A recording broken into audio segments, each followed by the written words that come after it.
Hello guys, welcome to my education study AK. कैसे हैं आप लोग? उम्मीद है कि आप लोग बहुत अच्छे होंगे। देखिए, हम जो टॉपिक हम जिसकी बात कर रहे थे वो हमारा टॉपिक सेल चल रहा था। सेल में हमने बताया दो तरह का, उस सेल का हमने थोड़ा सा बताया था, रिवीजन कर लेते हैं कि इसकी खोज रॉबर्ट हुक ने की थी 1665 में, और डेड सेल की थी। उसके बाद लिविंग सेल की हमने बताया था एंटोनी वान लीवेनहॉग ने की थी। ठीक है, कोशिका सिद्धांत मतलब स्वीडन स्लाइडन और स्वान ने दिया था 1839 में। फिर एडोल्फ वर्चो ने बताया था कि किसी भी कोशिका का जो निर्माण होता है अपने पूर्ववर्ती कोशिका से होता है।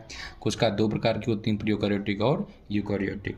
प्रोकैरियोटिक के बारे में हमने बताया ये पूर्ण विकसित नहीं होता है, इसमें केंद्रक आवरण अनुपस्थित होता है। हमने बताया इसमें माइटोकॉन्ड्रिया नहीं होती है, ईआर एंडोप्लाज्मिक रेटिकुलर नहीं होता है, गोल्जी बॉडी नहीं होती है, लाइसोसोम क्लोरोप्लास्ट इत्यादि नहीं पाया जाता है। इसमें डीएनए न्यूक्लियोटाइड रूपी संरचना पाई जाती है। इसमें जो राइबोसोम होते हैं वो 70S टाइप के पाए जाते हैं। ठीक है, इसका एग्जाम्पल हमने बताया था साइनोबैक्टीरिया और नीलहरित शैवाल जो थे। फिर हमने इसका एक चित्र भी बनाया था, उसको देखा था, आपने देखा होगा, कल वाला जो वीडियो था उसमें आया था। आज हम लोग बात करेंगे यूकैरियोटिक सेल की। किसकी बात करेंगे? यूकैरियोटिक सेल की।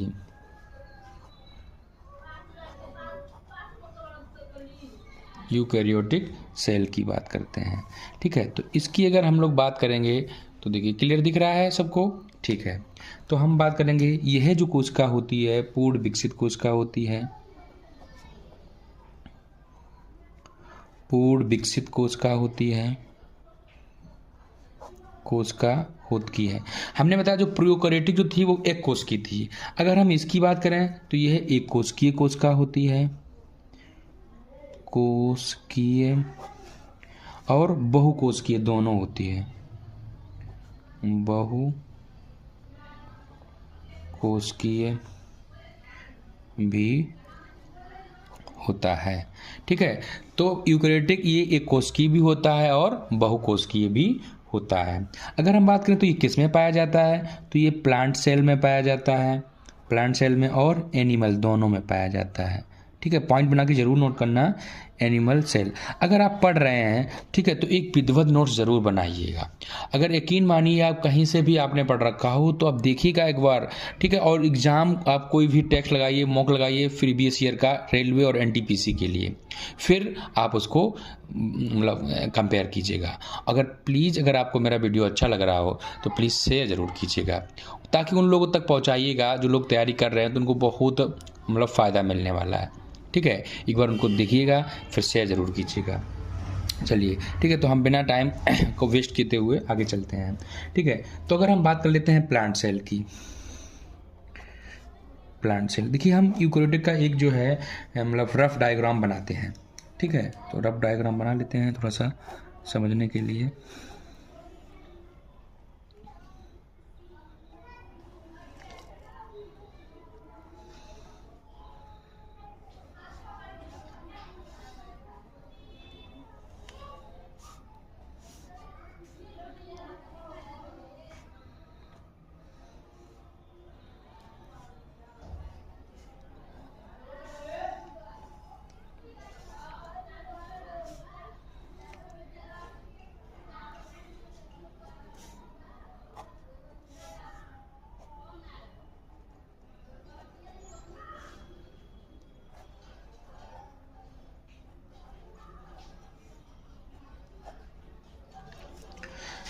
ठीक है, तो ये हमारा बन गया है। ठीक है, यहाँ की अगर हम बात करें, ये जो होती है ये माइटोकॉन्ड्रिया है। अगर हम इसकी बात कर लेते हैं तो ये हमारा क्लोरोप्लास्ट यानी हरित लपक है। ठीक है, ये जो हमारा है यहाँ की अगर हम बात कर लेते हैं तो ये हमारा राइबोसोम है।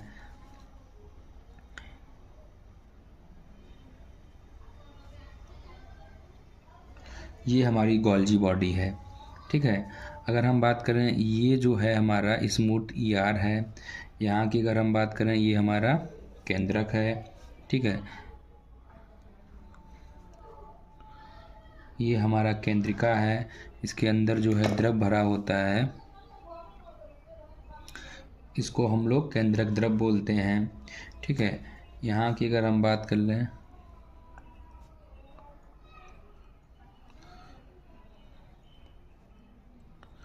ये जो हमारी है ईआर एंडोप्लाज्मिक रेटिकुलम है। ये हमारी बेसल्स यानी रिक्तिका है। ठीक है, इसके अंदर एक द्रव भरा होता है,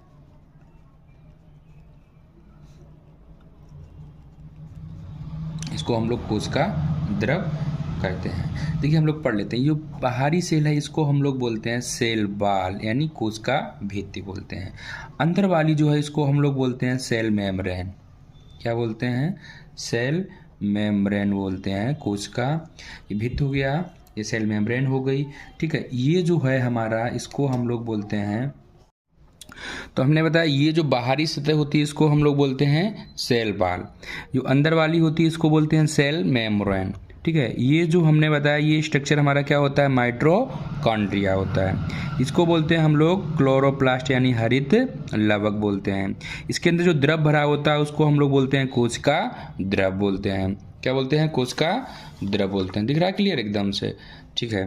हाँ, जो ये संरचना होती है इसको हम लोग रसधानी या रिक्तिका बोलते हैं। क्या बोलते हैं? रसधानी या रिक्तिका बोलते हैं। ये जो संरचना है ये हमने बताया क्या होती है? गोल्जी बॉडी होती है। ठीक है, ये जो हमने बताया ये जो है रफ एंडोप्लाज्मिक रेटिकुलम ईआर जो होता है अंतः प्रदब्ध जालिका, रफ का मतलब खुरदरा जो होता है। ठीक है, ये जो है हमारा इसके ऊपर देखो ये जो बाहरी सतह इसको बोलते हैं केंद्रक आवरण, ये पूरा जो है उसको बोलते हैं केंद्रक यानी न्यूक्लियस। इसके अंदर जो डबल स्टैंड कुंडली जो होती है ये क्रोमैटिन पदार्थ होता है। ठीक है, ये जो है वो ये पॉइंट्स लगा के ये है हमारी केंद्रिका है। इसके अंदर जो द्रव भरा होता है उसको बोलते हैं केंद्रक द्रव। ये पूरा का पूरा क्या है? केंद्रक है। ठीक है, ये जो संरचना है हमने बताया इसको स्मूथ मतलब इस जो बोलते हैं एंडोप्लाज्मिक रेटिकुलम बोलते हैं। ईआर जो बोलते हैं एंडोप्लाज्मिक रेटिकुलम, जो चिकना अंतः प्रदब्ध जालिका होती है। ठीक है, यहाँ तक किसी को कोई दिक्कत नहीं? ठीक है, आइए हम लोग आगे चलते हैं। ठीक है, तो ये तो आपको समझ में आया होगा। अब हम लोग इसमें जो भी हमने पॉइंट्स बताए हैं उस पर एक एक करके हम लोग डिस्कस करेंगे क्या क्या होता है। ठीक है, तो आइए अब हम लोग पढ़ेंगे पहले कोशिका भित्ति।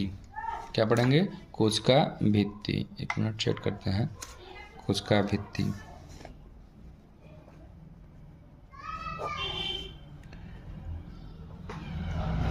इसको हम लोग बोलते हैं सेल बाल। क्या बोलते हैं? सेल बाल। आइए इसमें पॉइंट बना के लिख लेते हैं। जो कोशिका भित्ति होती है यह पादप कोशिकाओं में पाई जाती है। कोशिका भित्ति होती है यह पादप कोशिका में यह सबसे बाह्य आवरण होता है, सबसे बाह्य आवरण होता है, सबसे बाह्य आवरण होता है। अगला पॉइंट बना के लिखो। हमने बताया कोशिका भित्ति केवल किसमें पाई जाती है? पादप कोशिकाओं में। तो लिख लो, कभी कभी पूछ लेता है कि जंतु में पाया जाता है कि नहीं पाया जाता। तो जंतु कोशिकाओं में, जंतु कोशिका में कोशिका भित्ति, कोशिका भित्ति नहीं पाया जाता है, नहीं पाया जाता है। अगला पॉइंट लिखो, यह पादप कोशिका को, पादप कोशिका को आकार और सुरक्षा प्रदान करता है,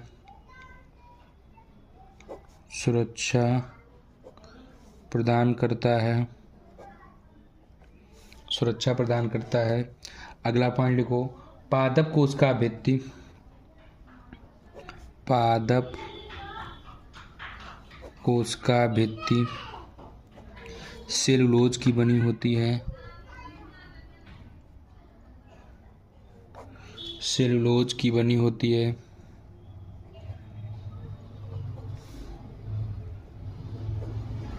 बनी होती है। अगला पॉइंट लिखो, कवक यानी फंगस जो बोलते हैं जिसको हम लोग कवक, फंगस जिसको बोलते हैं, सेल बाल काइटिन की बनी होती है। जो कवक की जो सेल बाल होती है कोशिका भित्ति किसकी बनी होती है? कवक की कोशिका भित्ति काइटिन की बनी होती है। ये बहुत क्वेश्चन पूछा गया कि कवक की कोशिका काहे की बनी होती है, तो ये काइटिन की बनी होती है। अगला पॉइंट लिखो, जो जीवाणु में जो कोशिका व्यक्त होती है, बैक्टीरिया जिसको बोलते हैं, जीवाणु यानी बैक्टीरिया की कोशिका भित्ति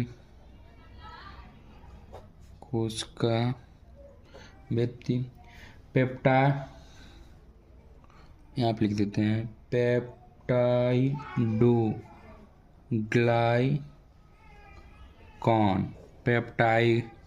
पेप्टाइडोग्लाइकॉन का बना होता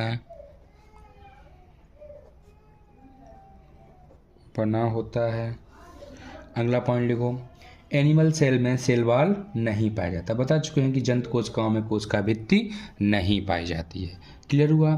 अब हम लोग पढ़ेंगे सेल मेम्ब्रेन क्या होती है। सेल वॉल क्लियर हुआ। सबसे बाहरी लेयर हमने बताई थी सेल वॉल होती है, ठीक है। अब हम लोग बात करते हैं कि सेल मेम्ब्रेन क्या होती है, ठीक है। तो इसको हम लोग कल डिस्कस करते हैं अगले वीडियो में, ठीक है। सेल मेम्ब्रेन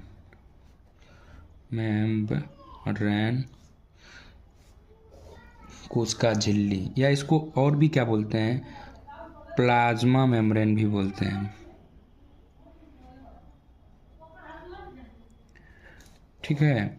क्या बोलते हैं, कोशिका झिल्ली, इसको हम लोग कल पढ़ेंगे। आइए थोड़ा सा रिवीजन कर लेते हैं। आज हमने जितना पढ़ा, आज हमने पढ़ा यूकैरियोटिक सेल से पढ़ा है। हमने बताया यह पूर्ण विकसित कोशिका होती है, यह एक कोशिकीय और बहुकोशिकीय दोनों होती है। किस में पाई जाती है, प्लांट सेल में और एनिमल सेल दोनों में पाया जाता है। ये हमने एक प्लांट सेल का एक जो डायग्राम बनाया था। हमने बताया ये जो बाहरी सतह होती है इसको सेल वॉल बोलते हैं, अंदर वाली को सेल मेम्ब्रेन बोलते हैं। ये जो है हमारी mitochondria power house of cell इसको बोलते हैं। पढ़ेंगे एक एक करके डिस्कस। ये जो है हमारा कोशिका हर क्लोरोप्लास्ट यानी हरित लबक है, इसके अंदर जो द्रव भरा हुआ है इसको हम लोग कोशिका द्रव बोलते हैं। क्या बोलते हैं, कोशिका द्रव बोलते हैं। ये जो संरचना है राइबोसोम की होती है, इसमें 80S टाइप के पाए जाते हैं राइबोसोम। ये जो है हमारा गोल्जी बॉडी है, ठीक है। ये जो संरचना है इसको हम लोग रिक्तिका राजधानी बोलते हैं, बेसल्स इंग्लिश में बोलते हैं, ठीक है। ये जो है हमारा केंद्रक है, ये जो बाहर है इसको केंद्रीय आवरण बोलते हैं, ठीक है। ये जो दुकुंडली टाइप का बनाया हमने इसको क्रोमैटिन पदार्थ बोलते हैं, ठीक है। ये पूरा केंद्रक होगा, न्यूक्लियस इसको बोलते हैं। ये जो पॉइंट है इसको हम लोग केंद्रिका बोलते हैं। इसके अंदर जो द्रव भरा हुआ है उसको हम लोग केंद्रक द्रव बोलते हैं। ये पूरा क्या है, केंद्रक ही है। ये जो संरचना थी इसको हम लोग एंडोप्लाज्मिक रेटिकुलम बोलते हैं, यानी रफ बोला है। खुरदरा जो है अंतःप्रदप जालिका है, और यहाँ पे जो है ये भी ER है, लेकिन ये कैसी है, स्मूथ एंडोप्लाज्मिक रेटिकुलम। क्लियर हुआ। फिर हमने आपको पढ़ा है कोशिका भित्ति पादप कोशिकाओं में पाई जाती है, जंतु कोशिकाओं में नहीं पाई जाती है। पादप कोशिका को आकार और सुरक्षा प्रदान करती है। पादप कोशिका भित्ति जो होती है सेलुलोज की बनी होती है। कवक की पूछा गया, बहुत इंपॉर्टेंट, कि कवक की कोशिका भित्ति काय की बनी होती है, तो ये काइटिन की बनी होती है। और जीवाणु यानी बैक्टीरिया की जो बनी होती है वो काय की बनी होती है, वो पेप्टाइडोग्लाइकॉन का बना होता है। अगले वीडियो में हम लोग पढ़ेंगे कोशिका झिल्ली क्या होती है। आज के लिए इतना ही काफ़ी। थैंक यू, धन्यवाद।